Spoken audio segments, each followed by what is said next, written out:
From Tokyo, Japan and Changsha, China, this is Down to Business English with your hosts, Skip Montreux and Dez Morgan.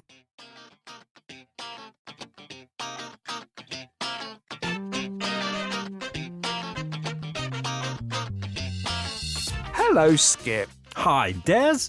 How are you? I'm a bit buried with work at the moment, but I'm somehow managing to stay on top of things. Good to hear. And yourself? Yeah, I've been a little busy myself.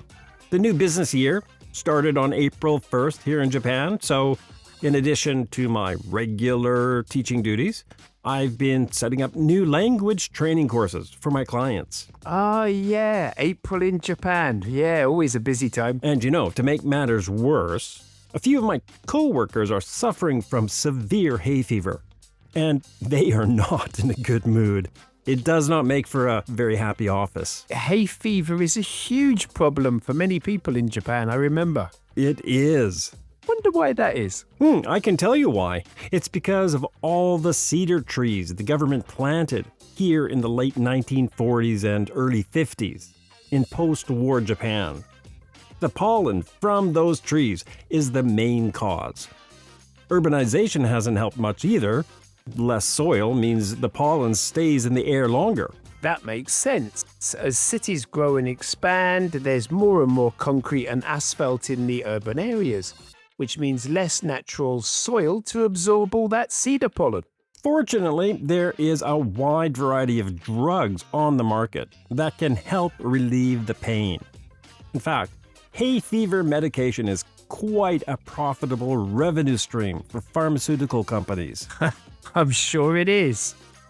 Speaking of pharmaceuticals, there's something happening in China that's changing the global industry. Oh, what is that? Billions of dollars in foreign investment are pouring into the biotech and pharma sector. Really? I had no idea. In fact, China's pharmaceutical sector isn't just growing, it's reshaping how drug development happens worldwide.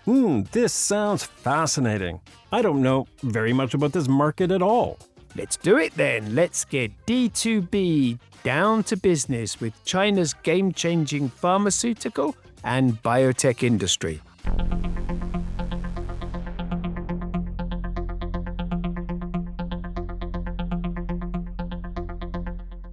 Before we get into your report today, Des, I have a question for you right off the bat. Sure, Skip. It's regarding some of the terminology related to this industry. Okay, and what would you like to ask? What exactly is the difference between pharmaceuticals and biotech? They are different things, aren't they? That is a great question, Skip. While the two industries are closely related, you're right, there is a key difference. And what would that be? Pharmaceuticals generally refers to the development and production of drugs using chemical processes. Think of traditional medicines like aspirin or ibuprofen. These painkillers are chemical-based medicines. Got it. And biotech? Biotech, on the other hand, focuses on using biological processes and organisms to develop medical treatments and often involves cutting-edge technologies. What would be an example of a biotech medicine? A good example would be the mRNA technology that went into the COVID-19 vaccines, developed by Moderna and Pfizer. I see. So biotech is more about using living organisms or genetics to create treatments, while pharmaceuticals rely on chemistry. Exactly. But there is a lot of overlap between the two. Many pharmaceutical companies also invest heavily in biotech research and development, and there's a lot of innovation happening in this area. So when we talk about China's pharmaceutical and biotech industry, we are covering a wide range of activities. Yes, indeed. From traditional drug manufacturing to groundbreaking advances in gene therapy. And China is making waves in both areas. Are they? When I think of non-Western pharma companies, I always think of India. Well, it's certainly true that India has a big presence in the sector. In fact, India's Dr. Reddy's laboratories based in Hyderabad, is one of the world's top 10 makers of generic drugs. Hold on there, Des. That's one more question I wanted to ask you. What do you mean by generic drugs? A generic drug is an exact copy of a brand name drug whose patent has expired. Ah, the same product, but without the expensive brand name. Precisely. Anyway, my report is on China, not India. You're absolutely right. We have gotten completely off track. Where would you like to start? Let's start with a little bit of the history behind the pharmaceutical and biotech industries in China. Perfect. What can you tell us about that? Up until the 1980s, most pharmaceutical companies in China were state-owned and their business models focused primarily on replicating existing drugs. So, like Dr. Reddy's in India, Chinese companies were producing generic drugs. Generic drugs along with Me Too drugs. Me Too drugs? What are they? Unlike a generic drug, which has the exact same chemical makeup as the original brand name drug, Me Too drugs have a slightly different chemical structure or formulation, but work in a similar way. That is a distinct difference. It is.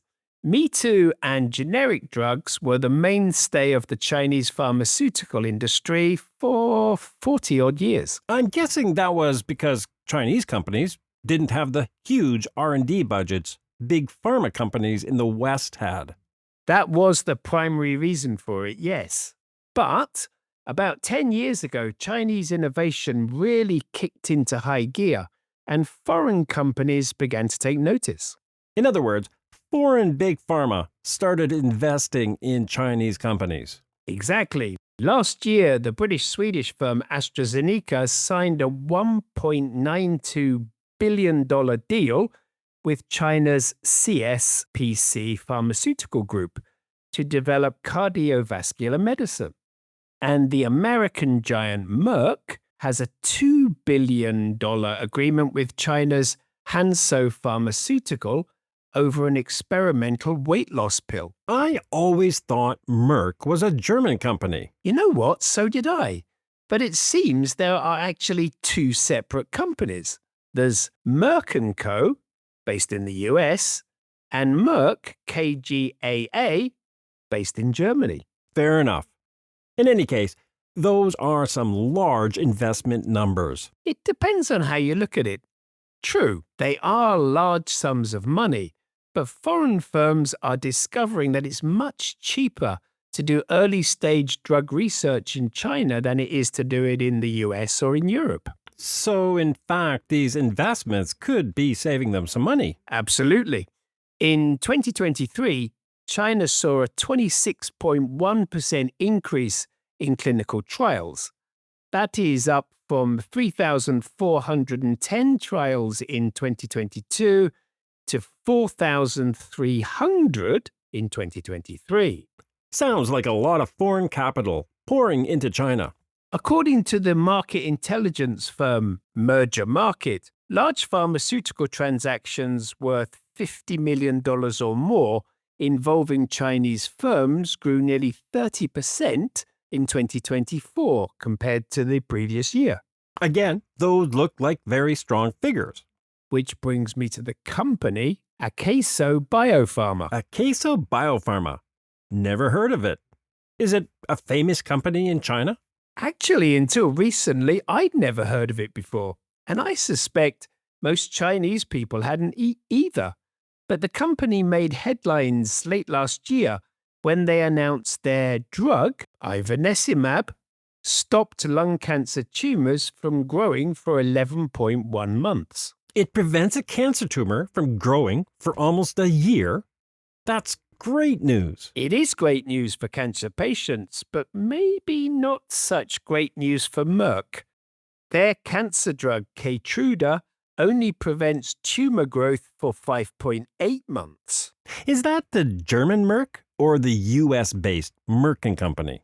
Keytruda is a product of Merck & Co. in the US. Sounds like Akeso Biopharma might be some strong competition for them. Maybe. Ivonescimab and Keytruda both work well for some cancers, but Keytruda has proven efficacy across more types of cancer. Well, at least for now. And I'd venture to guess that Keytruda is more well-known, seeing as it comes from Merck. It sure is. It's been on the market since 2016 and has raked in $130 billion in sales since its inception. In any case, it really sounds like Chinese medical research and development is reaching new heights. It is. And it's no surprise that this breakthrough was in the field of oncology. Why do you say that? Because the oncology sector has been the recipient of the greatest amount of foreign investment. I wonder why that is. I'm not sure, to be honest, but 46% of the 318 deals between foreign and Chinese biotech and pharma companies in 2023 were indeed in this sector. Is that right? Well, all in all, it seems that the future of the Chinese biotech pharmaceutical industry is quite bright. Not so fast there, Skip. There are two potential dark clouds on the horizon. Oh, what would they be? Firstly, Chinese-made drugs have a very poor reputation at home. The result is Chinese customers will often opt to buy the far more expensive imported alternative. But that poor reputation is for generic or Me Too drugs, no? True, but it does spill over into the whole pharmaceutical sector. However, moving forward, if new Chinese drugs continue to demonstrate strong efficacy, this view will likely begin to change. No doubt. What was the other dark cloud? The Trump administration, with its Keep American Capital in America policy, could really throw a spanner in the works. Right. It seems they are doing everything possible to encourage investment in the U.S. opposed to investment in overseas companies. Which could result in Western big pharma companies reducing their tie-ups with Chinese companies. Well, we will just have to wait and see if that actually happens. Yes, we will. And on that note, I think it is time for us to get D2V. Down to vocabulary.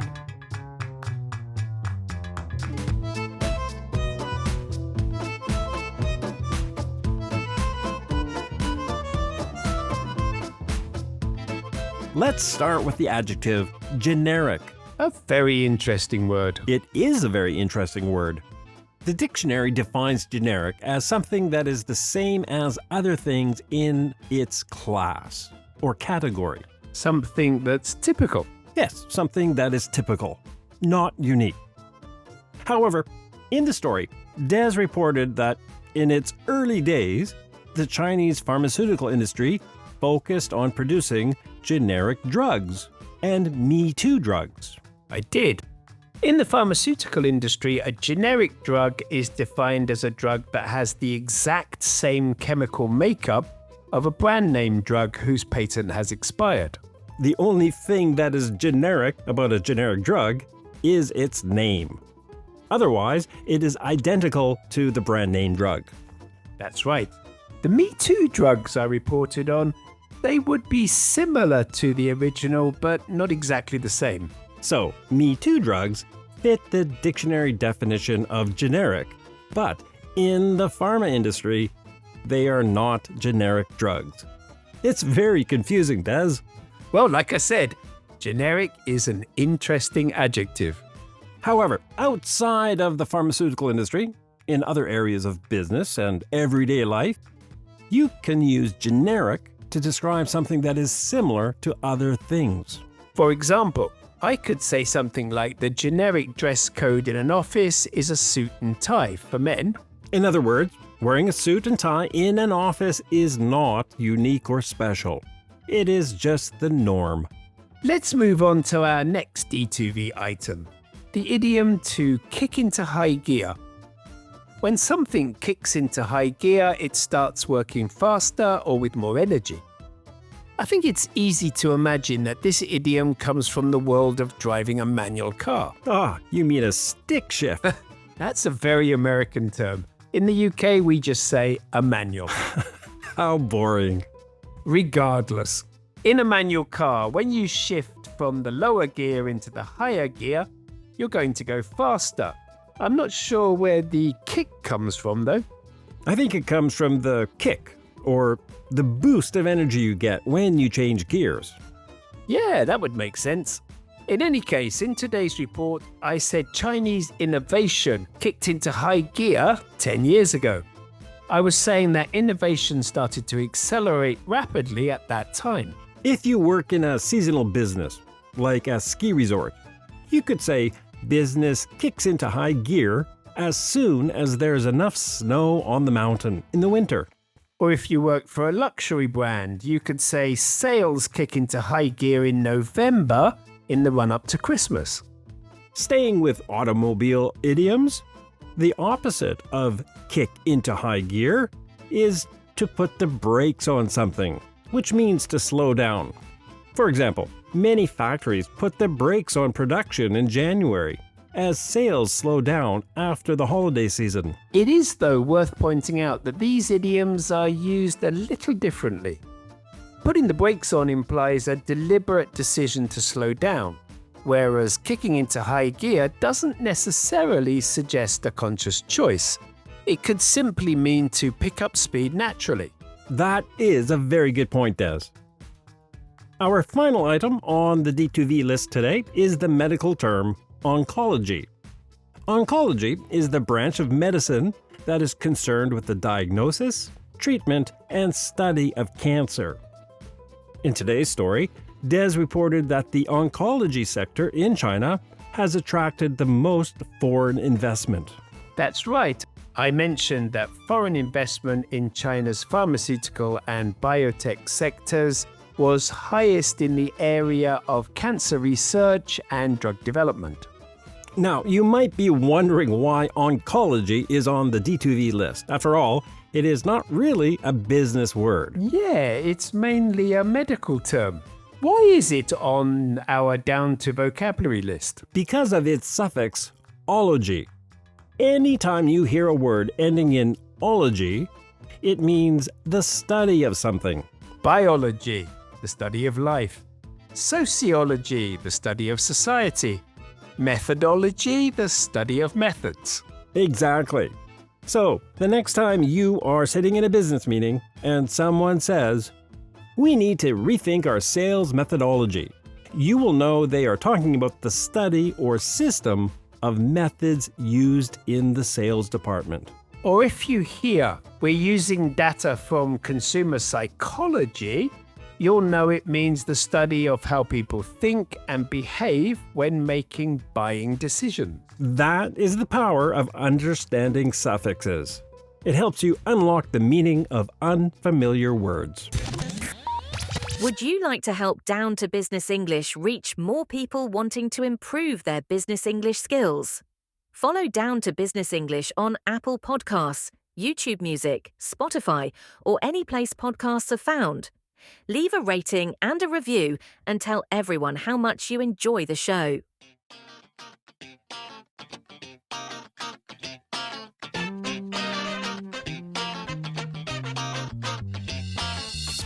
Thank you very much, Des, for that report on the pharmaceutical and biotech industry in China. Not a problem, Skip. I hope our listeners found it useful. I'm sure they did. D2B members and Apple Podcast subscribers, the bonus vocabulary for today's episode will drop fairly soon, so do watch out for it in your podcast feed. The words and phrases we will be focusing on will be to stay on top of things, to overlap, inception, to reach new heights, and to spill over. Lots of great business verbs in that list. There are. So, D2B members, if you haven't already, be sure you have copied the members-only URL from your membership account page on the D2B website and have pasted it into your favorite podcast app. Apple Podcast subscribers, you don't need to do anything. The bonus D2V episode will automatically appear in your Apple Podcast app as soon as it drops. And if you're not yet a D2B member or Apple Podcast subscriber, but find Down to Business English helpful for your English studies, consider supporting the show by becoming a member directly through our website or by subscribing through Apple Podcasts. To become a D2B member directly through the website, just visit D2BEnglish, that's the number 2, .com/membership and sign up today. That's d2benglish.com/membership. And to become an Apple Podcast subscriber, just visit the Down to Business English show page in the Apple Podcast app and click subscribe. Thanks for listening, everyone. See you next time. Bye-bye. Have a comment or question about today's show? Don't be shy. Visit the D2B website or Facebook page and post any comments or questions there. Skip, Des, or Samantha will be sure to leave a reply.